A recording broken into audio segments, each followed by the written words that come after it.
እዚህ አዲስ አበባ ዙሪያ አይደለም እንደ ገዳማት ወታደር ሲያሰለጥኑ ያገኘናቸው እዚህ ጎጃም እኮ አይደለም እዚህ አዲስ አበባ ምን ያደርጋል በገዳም በቤተክርስቲያን ወታደር ማሰልጠን ግድያን ገዳይን ማዘጋጀት ምን ያደርጋል በአብይ አህመድ አእምሮ ውስጥ የኦርቶዶክስ ቤተክርስቲያን ገዳማት ገዳይ ማሰልጠኛ ገዳይ ማዘጋጃ ግድያ ማለማመጃ ናቸው የትኛውም ገዳይ ማሰልጠኛ ተቋም ደግሞ ትክክለኛና ተገቢ ወታደራዊ ኢላማ ነውና ወታደራዊ ጥቃት ቢፈጸምበት ራስን ለመከላከል ተብሎ የሚወሰድ እርምጃ ነው እንዲህ ያለው ንግግር አስቀድመው የሚናገሩበት ምክንያት ቤተክርስቲያን ለምን ታውድማላችሁ ካህንና ምእመን ለምን ትገድላላችሁ የሚል ጥያቄ እንዳይኖር ነው ለነሱ ለቅዳሴ የተሰባሰበ ህዝብ ሁሉ ጽንፈኛና ጁንታ ነውና መመታት ይኖርበታል ለዚህ ማስረጃ የሆነን ዘንድ አገዛዙ ኮማንዶችን በማሰማራት በራያ አላማጣ ወረዳ ጥሙጋ ከተማ በሚገኘው የኪዳነ ምህረት ቤተክርስቲያን ላይ ባሳለፍነው የካቲት መጨረሻ ያደረገውን መመልከት እንችላለን ቤተክርስቲያኑ ከ40 ዓመት በላይ በመምህርነት ያገለገሉት አባ ገብረ መድህን የተባሉ የሃይማኖት ሊቅ ነበሩት እንደ ሁሌው የካቲት 26 2018 ሌሊት 10 ሰዓት ተነስተው የአብነት ተማሪዎቻቸውን እያስተማሩ ነበረ አባ ገብረ መድህን እኒህ አይነ ስውር አባትና ተማሪዎቹ ዕለታዊ ትምህርቱ በሌሊት የሚሰጠው ያቋቋም ቅኔ ትምህርት ነበርና በቤተክርስቲያን ቅጥር ግቢ ውስጥ የነበራቸው የመማር ማስተማር ሂደት ውስጥ እንዳሉ የአብይ አህመድ ኮማንዶዎች በድንገት ዘለው ገቡ ወዲያውኑም በአይነ ስውሩ አባትና ተማሪዎቻቸው ላይ የተኩስ ሩምታ ከፈቱ አባ ገብረ መድህንና 4 የቆሎ ተማሪዎች ተረሸኑ 5 ደግሞ ክፉኛ ቆሰሉ ከተገደሉት አባት ጎን የተረሸኑትና የቆሰሉት ታዳጊዎች እድሜያቸው ከ10 እስከ 15 ዓመት እንደሚሆን ተገልጿል በርካታ ታዳጊዎችም የተኩስ ሩምታው ሲከፈት ተበታትነው የደረሱበት አይታወቅም የቆሰሉት አላማጣ ሆስፒታል ተወስደዋል ተብሏል ውዶቻቸውን በዚሁ ጸረ ኦርቶዶክስ ጥቃት ያጡ ሰዎችም ሐዘን በተጫነው አንደበት ሆነው እንዲህ ጥቂቱን ይናገራሉ መርጌታ ወይም ደግሞ ባለቅኔ ትልቀኛ አባት አጋጣሚ አይነበስር ናቸው ሰውየው ተሰውብን ማለት ሞተብን እና 4 ልጆቹም የቆሎ ተማሪዎቹ እነሱ ማረፉ 5 ሰዎች ቆስለውብናል 10 ተኩል ላይ ወንበር መምሩ እያስተማረ ነበር ጉባኤ ዘርግቶ አንድ የመከላከያ ልብስ የለበሰ ገባና ዝም ብሎ ተኩስ ከፈተባቸው 4 ቆስለው 3 ሞተው ነበር አንዱ የቆሰለው ሞታ አሁን የቄስ ትምህርት እኮ በተለይ አቋቋም ቅኔ ሲሆን ነው የሚሰጠው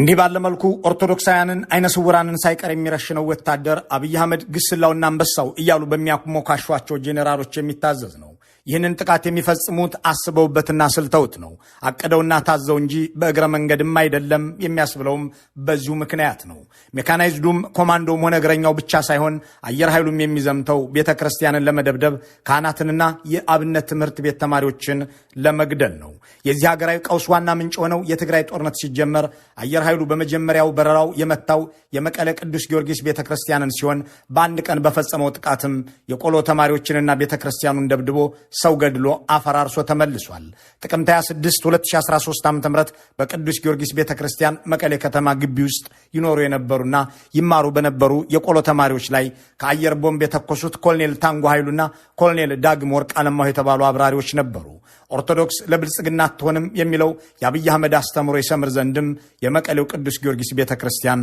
በበኩርነት ተደበደበ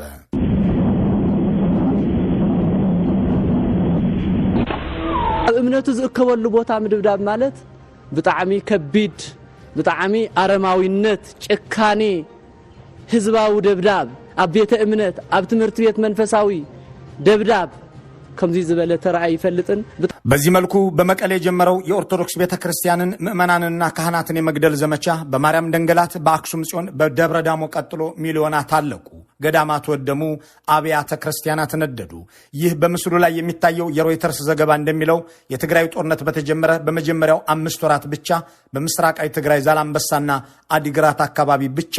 1151 ቄሶች በአብይ አህመድና በተባባሪያቸው የሻቢያ ጦር ተገድለዋል 1151 የሃይማኖት መሪዎች በጥቂት አካባቢ የተገደሉበት ሌላ የኢትዮጵያ እምነት ተቋም የለም ይህ ሁሉ የተሰላና የተሳለ ጥቃት በታንክ ባራኪ የኦህዴድ ብልጽግና ጳጳሳት ጭምር የተባረከና የተቀደሰ ተደርጎ ሲሰበክ የነበረ ቢሆንም ቤተክርስቲያኗን ከየትኛው ማዕዘን ላይ ቢያጠቃት ውጤታማ ስራ እንደሚያከናውን ለሚያውቀው የአብይ አህመድ እቅድ ግን እንደ ትልቅ ድል የሚቆጠር ነበር ከዚያን ጊዜ አንስቶም ነገር ሁሉ እየቀለለው መጥቷል ሚሊዮኖችን ሲገድል የተባበሩትን ጳጳሳት ናቀ በአክሱም ጽዮን ምእመናን ላይ ፍጅት ሲፈጽም በፍጹም አልተደረገም እያሉ የሚክዱለት እንደ አቡነ ጴጥሮስ ያሉ ሰዎችንም ሲያገኝ ከዚያ በኋላ የኋላ ቀርነት ማዕከል ለለውጥና ለብልጽግናም የማትሆን ባላት ቤተክርስቲያን ላይ ሁላ አቀፍ ጥቃት ለመፈጸም ቀለለው። በትግራይ ቄስና ምዕመን ሲገደል ቤተክርስቲያን ሲያወድም የሚውለው አገዛዝ በአዲስ አበባ ጠቅላይ ቤተ ክህነቱ ግቢ ውስጥ ጦር መሳሪያ በጁንታው ተደብቆ አገኘሁ ብሎ በማሰራጨት ተቋሟን ወታደራዊ ምሽግ አድርጎ እንዲያቀርባት እነ አቡነ ጴጥሮስ እየጎተቱ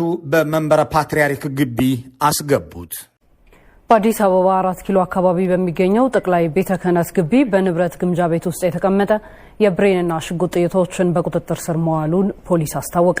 የአዲስ አበባ ፖሊስ ለኢትዮጵያ ቴሌቪዥን በላከው መግለጫ እንዳስታወቀው 1363 የብሬንና 493 የሽጉጥ ጥይቶች ናቸው በቁጥጥር ስር የዋሉት። በዚህ መልኩ በቤተ ክህነት ጦር መሳሪያ ተገኘ ብሎ በመንግስት መገናኛ ብዙሃን የተዘገበለት ጉዳይ በኋላ ላይ የቤተ ክርስቲያኗ ሰዎች በሰጡት ማብራሪያ መሳሪያው በመንግስት የሚታወቅ አስቀድሞም የተመዘገበና ህጋዊ መሆኑን አብራርተዋል። ይህንንም ያመነው ፖሊስ ንብረቱን ለቤተ ክርስቲያኗ እንዲመልስ በደብዳቤ መጠየቁ ተዘግቧል። ይሁን እንጂ የግምጃ ቤቱ ሰራተኞች ገና ለገናው የትግራይ ተወላጆች በመሆናቸው ብቻ ጁንታው ቤተ ክህነት ውስጥ መሳሪያ ደብቆ ተገኘ በሚል ሰበብ ህዝብ ቤተ ክርስቲያኗን እንዲጠራጠርና እንዲንቅ ለማድረግ የተቀየሰው ኦህዴዳዊ ተግባር ግቡን እየመታ ነበር። ይህንን ጉዳይ ለፖሊስ ጠቁመው ቤተ ክርስቲያኗን ያስደፈሩ ሰዎች አገዛዙ ቤተ ክርስቲያኗን እስከ መንበረ ፓትርያርክ ድረስ ገብቶ እንዲህ ያለ እርምጃ እንዲወስድባት ያደረጉት የራሷ ሰዎች ነበሩ። ይህ ከሆነ ከ2 ዓመታት በኋላ ግን አገዛዙ ቤተ ክህነት ሄዶ የጳጳሳትን መኪናና ግቢ ሲፈትሽ የሚውል ሆነ፣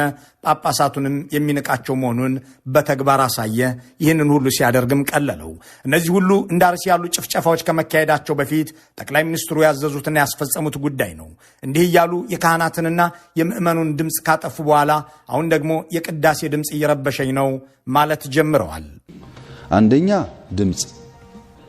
አዲስ አበባ ውስጥ ተኝቶ ማደር አይችልም። በጣም በሚያሳዝን መንገድ ከምንም እምነት ሐሳብ ጋር ትስስር በሌለው በከፍተኛ ደረጃ መታወክ አለ። የአዛን ጥሪ የሚደረገው ኑና ስገዱ ለማለት ነው። ያ ሌላውን በሚረብሽ መንገድ ከሆነ የሚሆን አይመስለኝም። በየቤተ ክርስቲያኑ ያሉ ማስተማሮች ለጥቅም መሆን አለባቸው እንጂ በሽተኛ እንዳይተኛ ለመከልከል መሆን የለበትም።